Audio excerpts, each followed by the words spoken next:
Bangalore trip போயிட்டு வந்ததுக்கப்புறம் உங்களுக்கு சுமதிக்கு, அஸ்வின் சாருக்கு, பாலாகீர்த்திக்கு, ராஜா ரூபிக்கெல்லாம் சண்டை வந்துருச்சா? மதுரைக்கு நாங்கள் ஏன் போகலன்னா, அக்கா நீங்க கன்சீவா இருக்கீங்களா? நீங்கெல்லாம் சேர்ந்து ட்ரிப்பு போறீங்களே, செலவெல்லாம் எப்படி பிடிச்சிக்கிறீங்க? அதுக்கு எந்த பிரச்சனையும் வராதா? ஹாய் ஃப்ரெண்ட்ஸ், எல்லாருக்கும் வணக்கம். நாங்க தான் உங்க துர்கா காந்தி, சோபிகா, ரித்திகா. ஓகே ஃப்ரெண்ட்ஸ், இன்னைக்கு என்ன வீடியோ பார்க்க போறீங்கன்னா, வழக்கம் போல கொஸ்டின் ஆன்சர் வீடியோ தான் பார்க்க போறீங்க. உங்களுக்கு நிறைய டவுட் இருந்துச்சு, நிறைய கிளியர் பண்ண போறோம் இந்த வீடியோல. இப்போ நம்ம வீடியோக்குள்ள போலாம்.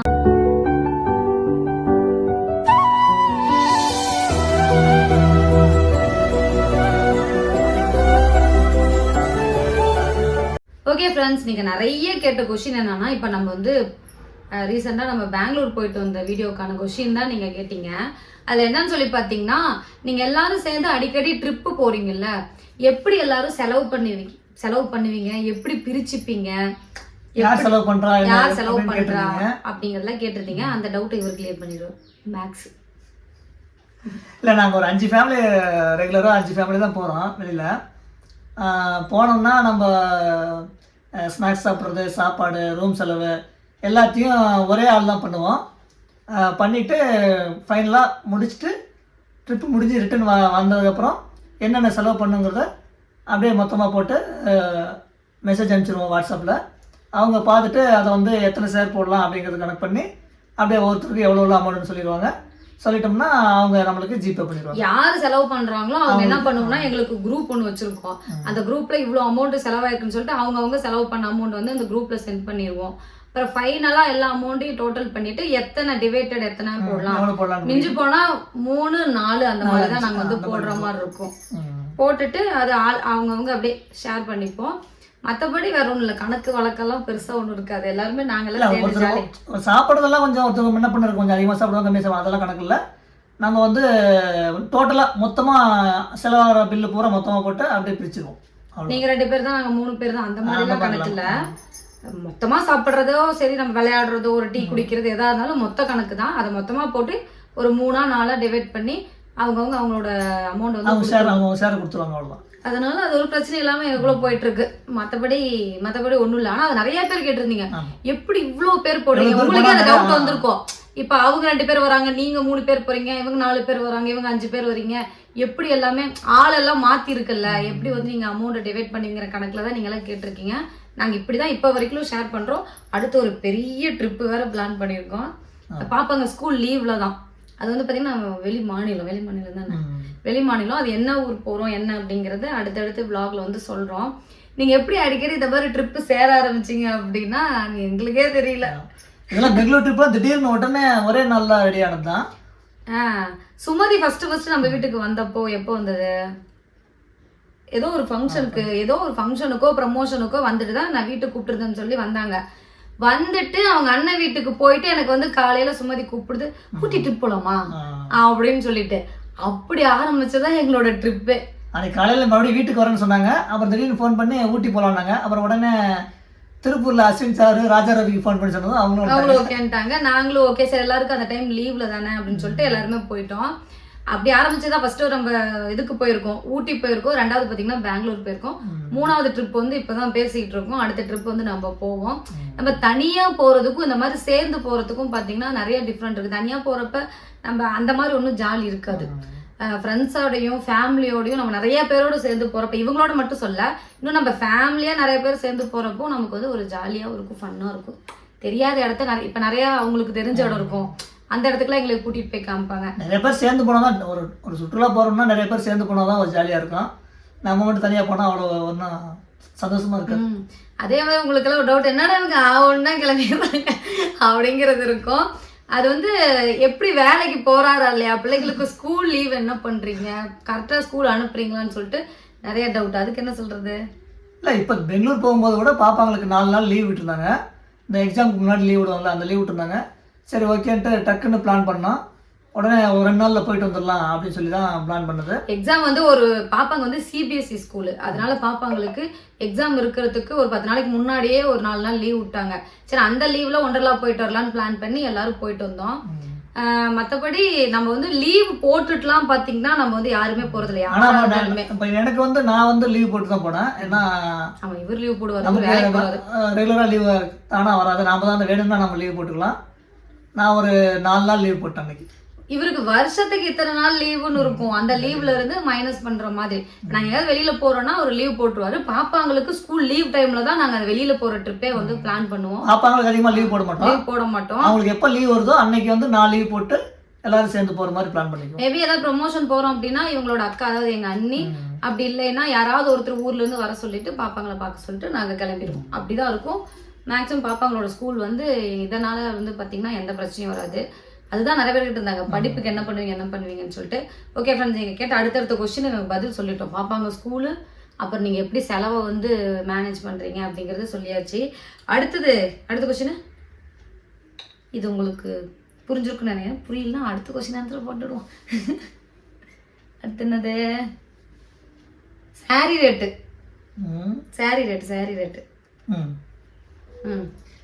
இப்போ சேலரி ரேட் வந்து அந்த வீடியோ போட்டப்பவே சொல்லியிருப்பாங்க. ஆனால் ரேட் எல்லாம் போட்டோம்னா என்ன ஆகுதுன்னா, நிறைய பேர் வந்து கமெண்ட்ல வந்து நீங்கள் நிறைய செலவு பண்ணுறீங்க, எதுக்கு வீண் செலவு பண்ணுறீங்க அப்படின்னு சொல்கிறதுனால அதோட ரேட் அந்த வீடியோவில் சொல்லலை. கம்மி தான். ஆனாலும் எதுக்கு இவ்வளோ புடவை எடுக்கிறீங்க, இவ்வளோ செலவு பண்ணுறீங்களான்ட்டு நிறையா கேட்கறதுனால தான் ரேட் சொல்லாமல் இருந்தோம். அது பார்த்தீங்கன்னா 500 ரூபாயிலிருந்து 1500 தான் அந்த சேரீ. அந்த 6-7 சேரீயோட ரேட்டும் அதுக்குள்ளதான். ஒவ்வொன்றும் ஒவ்வொரு ப்ரைஸ். நமக்கு 500 ரூபா வந்து பார்த்தீங்கன்னா ஸ்டார்டிங் இருந்துச்சு. இன்னொன்று நான் எதுக்காக சாரி எடுத்தேன்னா, நான் இன்ஸ்டாவில் வந்து ரீல்ஸ் வந்து ரெகுலராக சாரி கட்டி போடுறதுனால எனக்கு சாரி வந்து தேவைப்படுது. இது வந்து ஒரு இன்வெஸ்ட்மெண்ட் மாதிரி தான். அதனால தான் சரின்னு சொல்லி சாரி எடுத்திருக்கேன். ஆனால் இன்னும் நிறைய சாரி எடுக்கணும்.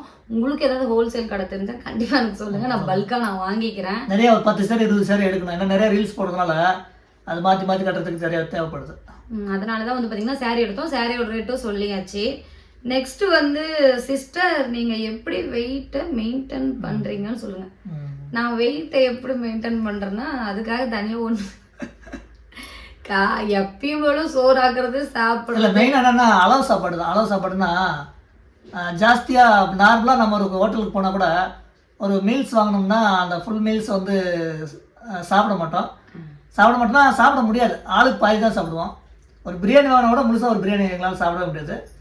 அதனால் ஒரு பிரியாணி வாங்கிட்டு ஆளுக்கு பாதி சாப்பிட்டு வேறு ஏதாச்சும் சைட் டிஷ் மாதிரி தான் வாங்கிக்குவோம். ஏன்னா ஒரு ஃபுல் பிரியாணி எங்களால் சாப்பிட முடியாது, அவ்வளோ சாப்பிட்றதில்ல.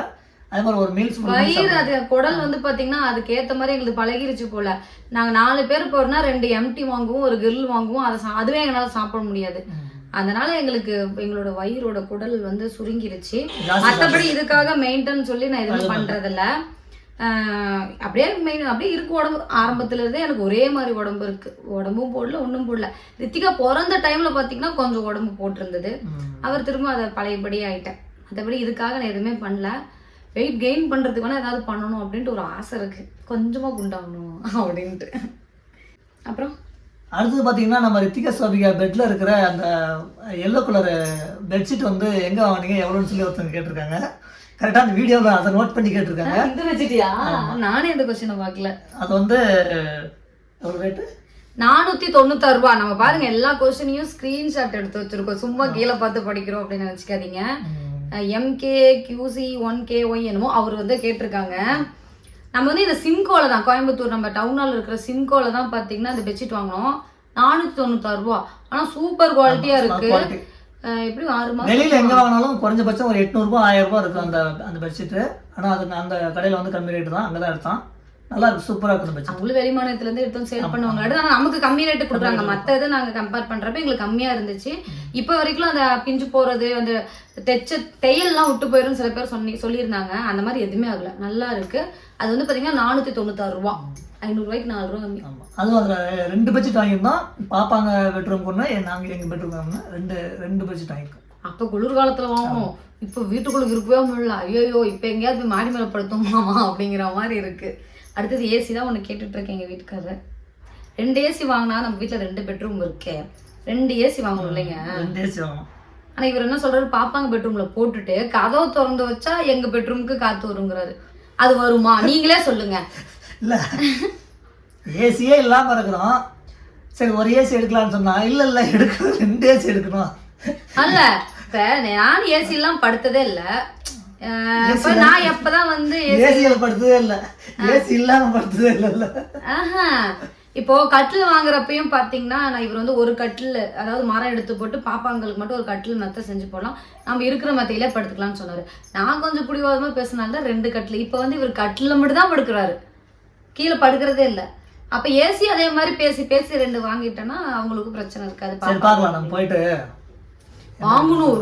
இந்த 2 நாள் வெயில் கொளுத்துது. எல்லாம் ஜூஸ் வாட்டர்மெலன் இந்த மாதிரி சாப்பிடுங்க, நாங்களும் சாப்பிடணும். நெக்ஸ்ட் கொஸ்டின் என்னன்னு சொல்லி பாத்தீங்கன்னா, இவங்க கேட்டிருக்காங்க, நீங்க உங்க தங்கச்சியை கூட்டிட்டு வந்து தானே பாத்துக்கிறேன்னு சொன்னீங்க. தம்பி பிறந்தப்போ ஒரு 3 மாசம் கூட்டிட்டு வந்து பாத்துக்கிறேன்னு சொன்னீங்கல்ல, ஏன் கூட்டிட்டு வரல அப்படின்னு சொல்லி கேட்டிருக்காங்க. ஆக்சுவலா நாங்க வந்து கூட்டிட்டு வரலான்னு தான் இருந்தோம்.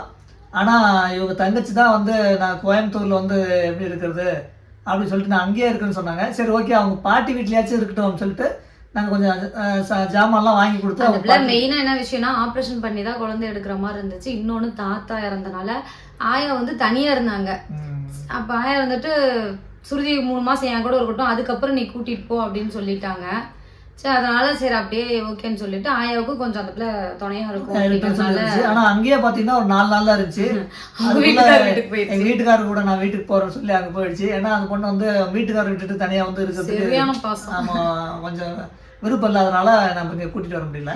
நானே எங்க வீட்டுக்காரர் விட்டு இருக்கல. குழந்தை சோனிகா பிறந்தப்போ அதே மாதிரி தான் 3 மாசம் அவங்க அப்பா வீட்டுக்கு கூட்டிட்டு போயிருந்தாங்க துர்காவை. போய் 4 நாள் கூட இருக்கல, உடனே நான் வந்து அண்ணா நகர் வரேன்னு சொல்லிட்டு எங்க வீட்டுக்காரருக்கு ஃபோன் பண்ணி சொல்லி என்னை வந்து கூட்டிட்டு போ அப்படின்னு சொல்லிட்டு நான் கிளம்பி போயிட்டேன். அது என்ன இருக்க முடியல. ஆனா இப்ப அவங்க ஊர்ல திருவிழா வருது, திருவிழா முடிஞ்சதுக்கு அப்புறம் கூட்டிட்டு வரலான்னு இருக்கேன். அதுக்குள்ள வந்துச்சுன்னா கண்டிப்பா கூட்டு வந்து பாத்துக்குவேன். இல்லைன்னா ஏதாவது தேவைப்படுறது வாங்கி கொடுத்துட்டு அப்படி நம்ம போய் பார்த்துட்டு வர வேண்டியதான். வரலன்னு சொல்றப்பலே நம்ம எப்படி வலுக்கட்டாயமா கூட்டிட்டு வருது. இந்த தடவை ஆனா வரேன் அப்படின்னு சொல்லி ஏதோ மகராசி சொல்லியிருக்கு, பார்க்கலாம். அடுத்த கொஸ்டின் வந்து ஒரு 2 நாள் இருக்கு, அப்புறம் உடனே அவங்க வீட்டுக்காரர் எங்க வீட்டுக்காருக்கு மேல அந்த பிள்ளை வந்துச்சுன்னா பின்னாடியே கிளம்பி வந்துருவாரு. வந்துட்டு அக்கா கிளம்புறோம்க்கா, அக்கா நான் கூட்டிட்டு கிளம்புறேங்க்கா அப்படியே சொல்லி கூட்டிட்டு போயிடுவாரு. அப்புறம்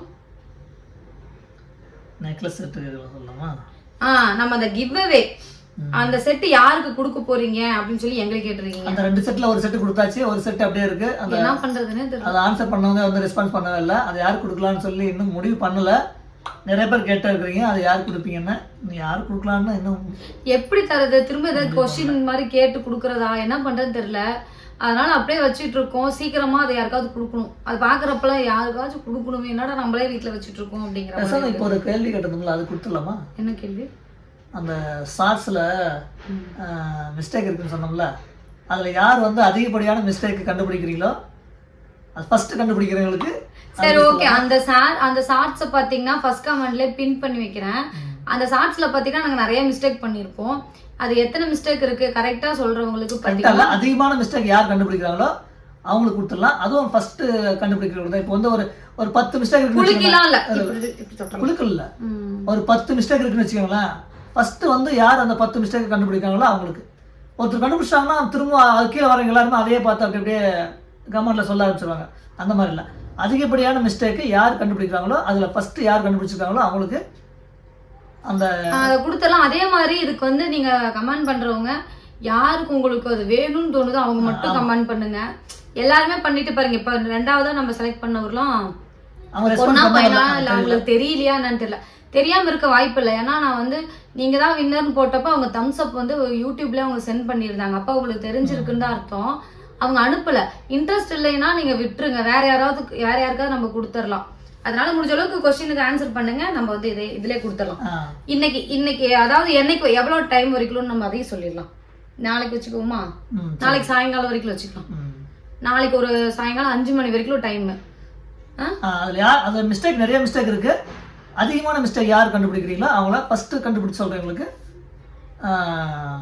அந்த நகை செட்டை கொடுத்துடலாம். இன்னைக்கு காலையில பாத்தீங்கன்னா நான் ஒரு 11 மணிக்கு போட்டேன். அதை வந்து ஃபர்ஸ்ட் கமெண்ட்லயே பின் பண்ணி வைக்கிறேன்.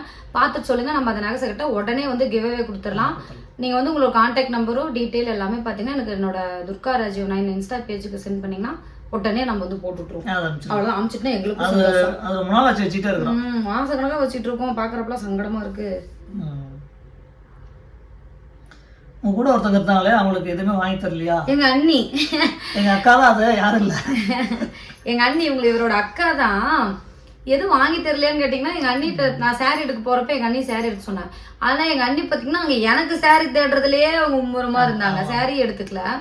அப்புறம் பார்த்தீங்கன்னா அவங்களுக்கு அந்த பேகு அப்புறம் சின்ன சின்ன ஐட்டம் அவங்களுக்கு தேவைங்கிறது மட்டும் ஹேண்ட்பேக் மாதிரி ஒரு சின்னதாக எடுத்துக்கிட்டாங்க. அப்புறம் அவங்க அஜித்துக்கு அவங்க பையனுக்கு வந்து ஒரு 3 டிஷர்ட் 3 பேண்ட் அந்த மாதிரி எடுத்துக்கிட்டாங்க. அதை வந்து நான் vlogல காமிச்சிருக்க மாட்டாங்க. ஊருக்கு போற அன்னைக்கே எனக்கு கொண்டு போய் எங்க அண்ணி விட்டுட்டு தான் நாங்க வந்து வந்தோம்.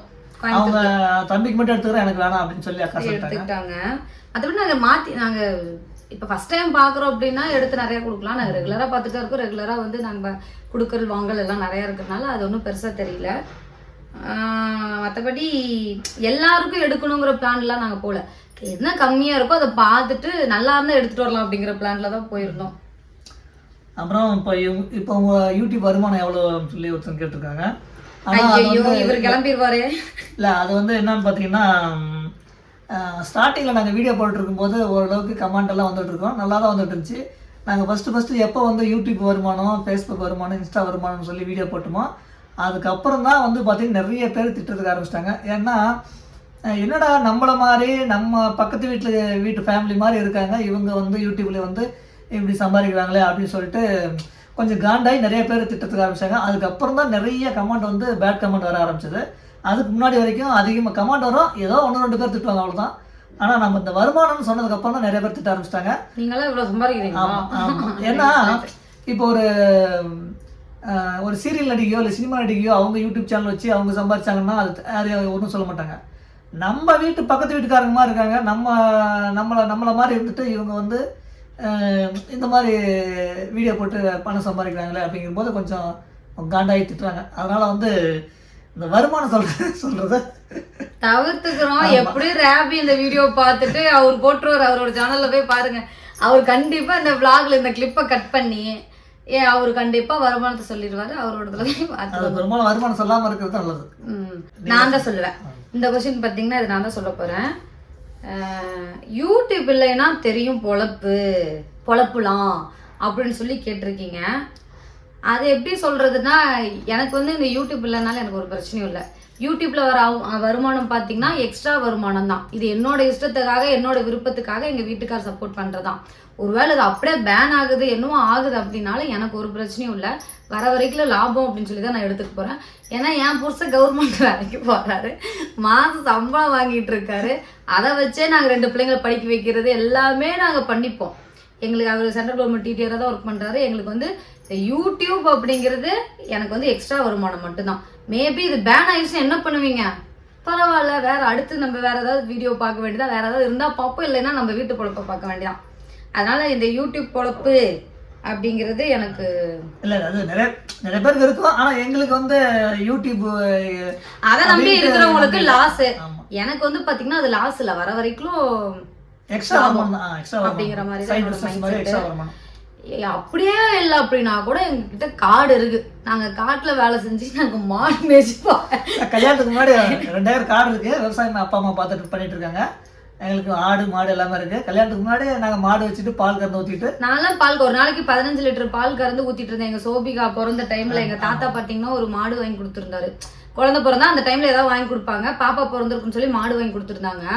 அதுக்கப்புறம் தான் நான் வந்து பார்த்தீங்கன்னா இந்த மாடு பிஸ்னஸில் கொஞ்சம் தீவிரமாக இறங்கினேன். பால் நிறைய கறக்க ஆரம்பிக்கிறதுனால மாடு மேய்ப்பேன், ஆடு மேய்ப்பேன், இப்போ காட்டில் களை வெட்டுவேன். எல்லா வேலையும் எனக்கு செய்ய தெரியும். இங்கே அந்த வேலைலாம் இல்லை, அதனால நம்ம வீட்டுக்குள்ளே இருக்கோம். நான் எங்கள் ஊருக்கு போனால் நான் தான் ராஜா ராணி எல்லாமே. அதனால் எனக்கு எதுவுமே பிரச்சனை இல்லை. எல்லா பக்கமும் பார்த்தீங்கன்னா நான் சேஃப்டியாக தான் இருக்கேன். அதனால் ஒரு பிரச்சனையும் இல்லை. அடுத்த கொஸ்டின். ஆனால் இதை நம்பி இருக்கிறவங்களுக்கு கொஞ்சம் கஷ்டமாக இருக்கும். ஆனால் அவங்களும் அதுக்கான ஏதாவது பிஸ்னஸ்லாம் பண்ணி கொஞ்சம் ரெடி பண்ணி வச்சுக்குவாங்க. ஏங்க அப்புறம் இது முக்கியமான கேள்வி. இந்த பெங்களூர் ஜூ போயிருந்தப்போ ஏன் மற்ற கப்புள்ஸ் எல்லாம் காணோம், என்னாச்சு, சண்டையா அப்படின்னு நிறைய பேர் கேட்டிருந்தீங்க. அது வந்து இப்போ டூர் வந்து பெங்களூர் போகலான்னு வந்து முடிவு பண்ணும்போது 2 நாள் டூர் தான் நாங்கள் வந்து பிளான் பண்ணியிருந்தோம். திங்கட்கிழமை வந்து ஒண்டர்லா போயிட்டு செவ்வாய்க்கிழமை ஜூ போகலான்னு சொல்லி பிளான் பண்ணியிருந்தோம்.